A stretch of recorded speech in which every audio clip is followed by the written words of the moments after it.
Baik, Assalamualaikum warahmatullahi wabarakatuh. Perkenalkan, nama saya Hasanuddin. Saya mahasiswa dari Politeknik Pembangunan Pertanian Bogor, jurusan Pertanian dan dari Prodi Teknologi Mekanisasi Pertanian. Baik, di video kali ini saya akan membahas terkait apa itu UAV. UAV atau Unmanned Aerial Vehicle.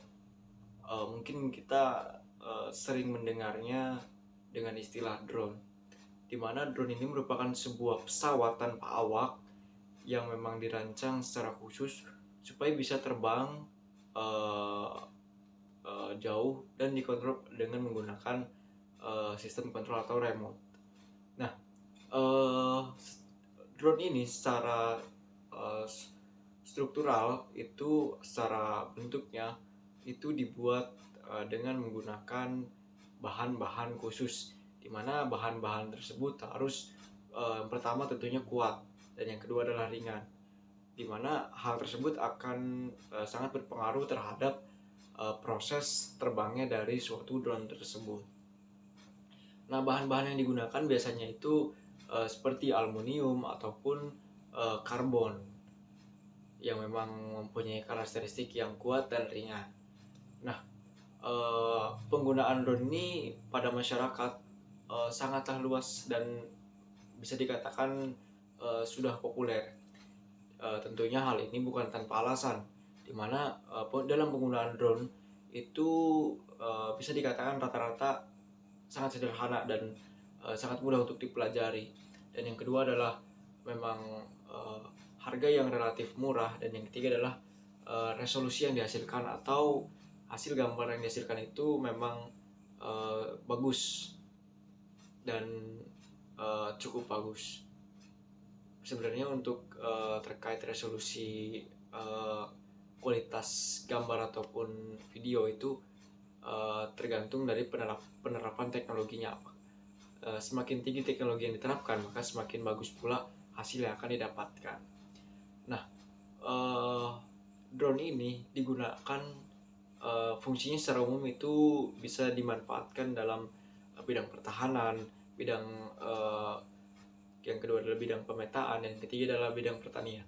Dari bidang pertahanan ini biasanya digunakan oleh para tentara untuk mengontrol sebuah pesawat tanpa awak yang memang bertujuan untuk melakukan misi pada suatu wilayah, di mana wilayah tersebut tentunya mempunyai risiko yang sangat tinggi, sehingga untuk mengurangi risiko tersebut digunakanlah drone tanpa awak ini, ataupun untuk melakukan pengamatan pada suatu daerah yang jauh dan terpencil sekali. Nah, selanjutnya dari segi pemetaan, pemanfaatan drone ini tentunya sangatlah bagus, dimana contohnya dalam melakukan pemetaan pada sebuah lahan, contohnya pada sebuah lahan yang kecil, itu kita bisa langsung menggunakan seperti meteran ataupun teodolit. Nah, bagaimana kalau untuk lahan yang luas dan kontur yang sangat sulit, seperti hutan, rawa, dan lain-lain, itu kita bisa menggunakan drone sebagai solusi dari permasalahan tersebut. Nah, di Indonesia jenis-jenis drone itu dibagi menjadi tiga. Yang pertama adalah yang pertama adalah fixed wing, di mana fixed wing ini merupakan sebuah mungkin kita sering melihatnya dengan penerapannya itu, yaitu pesawat terbang yang sering biasa digunakan. Yang kedua adalah single rotor. Single rotor ini biasanya digunakan pada helikopter, di mana hanya ada satu baling-baling utama yang berfungsi untuk menerbangkan drone tersebut atau helikopter tersebut. Yang ketiga adalah multirotor, di mana multirotor ini merupakan sebuah drone yang mempunyai lebih dari satu baling-baling, di mana baling-baling itu yang berfungsi untuk mengangkat yang menghasilkan gaya aerodinamika untuk mengangkat suatu beban tersebut yang memanfaatkan gaya tekan atau gaya dorong dari baling-baling tersebut. Nah, pada bagian-bagian drone itu sangat banyak.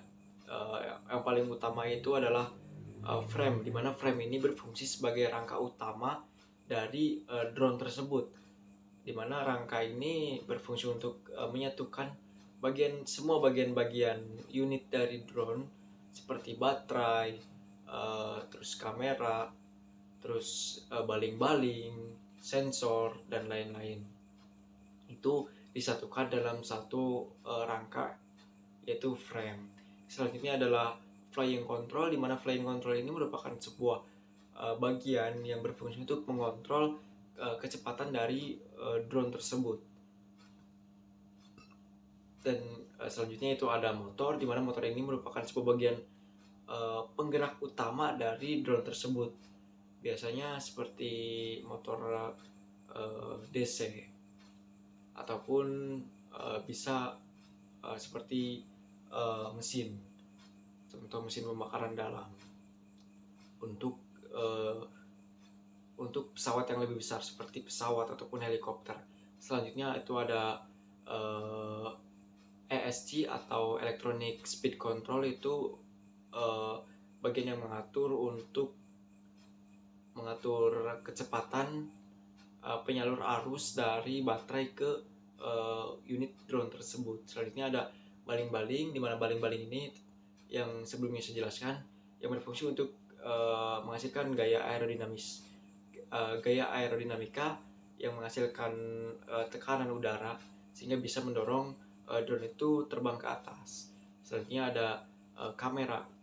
Kamera ini berfungsi sebagai penangkap hasil atau berfungsi untuk melakukan pemotretan atau dokumentasi terhadap suatu lahan yang sedang dilakukan pengamatan.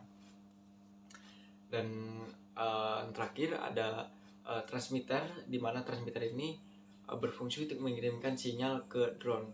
Dan mungkin lebih sederhananya kita sebut dengan remote, di mana remote tersebut yang melakukan perintah terhadap drone tersebut, di mana remote itu kita bisa melakukan pengontrolan drone itu dengan jangkauan sekitar 10 km. Sebenarnya untuk jangkauan ini itu bisa disesuaikan dengan penerapan teknologi yang diterapkan pada drone tersebut. Semakin tinggi dan semakin canggih penerapan teknologi pada suatu drone, maka tentunya semakin canggih juga fungsi-fungsi atau bagian yang bisa dilakukan oleh drone tersebut. Nah, di dalam drone tersebut itu selain dari yang tadi saya sudah jelaskan, ada juga yang paling utama, itu sensor. Di mana sensor ini bisa berupa sensor titik koordinat. Contohnya untuk sebelum melakukan penerbangan itu kita bisa ada bagian tombol utama yang berfungsi untuk melakukan titik pusat atau penandaan titik awal penerbangan. Selain itu juga ada sensor jarak, di mana contohnya sensor tersebut tidak akan bisa terbang apabila dalam jangkauan 1 meter atau 1,5 meter itu ada bagian-bagian atau contohnya pohon ataupun atap dan yang lain sebagainya. Itu secara otomatis drone tersebut tidak akan mau melakukan penerbangan atau mesinnya tidak akan mau bergerak. Nah, dalam melakukan proses penerbangan, drone itu menggunakan sistem aerodinamika yang memang dihasilkan dari perputaran baling-baling, di mana semakin cepat perputaran baling-baling, maka semakin kecil tekanan udara yang pada bagian bawah sehingga bisa mendorong drone terbang ke atas. Nah, untuk kebalikannya, untuk menurunkan drone, maka perputaran baling-baling itu dilambatkan sehingga bisa menghasilkan tekanan udara yang lebih besar pada bagian bawah, sehingga bisa menurunkan drone ke bagian bawah. Nah, kemiringan kemiringan yang digunakan terhadap baling-baling itu secara umum itu biasanya menggunakan sekitar 5 sampai 15 derajat, dimana memang mungkin itu salah satu acuan yang saya dapatkan sebagai rekomendasi yang sering digunakan dalam kemiringan dari baling-baling suatu drone. Sebenarnya untuk tingkat kemiringan itu bisa disesuaikan dengan fungsional dari drone tersebut.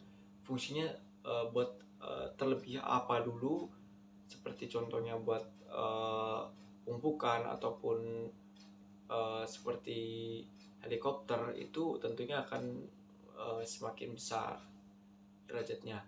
Dan akan tetapi semakin besar derajat dari kemiringan, maka tersebut akan berpengaruh terhadap daya terbang dan akselerasi dari pesawat atau drone tersebut. Nah, dari semua kelebihan yang saya utarakan tadi terkait drone, tentunya ada kelemahannya. Dimana kelemahannya sampai sekarang drone yang rata-rata kita gunakan itu hanya bisa bertahan beberapa menit saja. Contohnya seperti yang drone yang digunakan di Polbangtan kemarin, kita sudah melakukan uji coba, itu hanya bisa bertahan sekitar 15 menit. Dan apabila penggunaan drone itu terlalu berlebihan dengan terlalu sering melakukan akselerasi ataupun yang lainnya, sehingga bisa mempercepat pemakanan daya tersebut, sehingga daya gunanya, waktu guna yang digunakan itu bisa semakin lambat. Ya, hal tersebut merupakan salah satu dari kekurangan drone yang sekarang ini.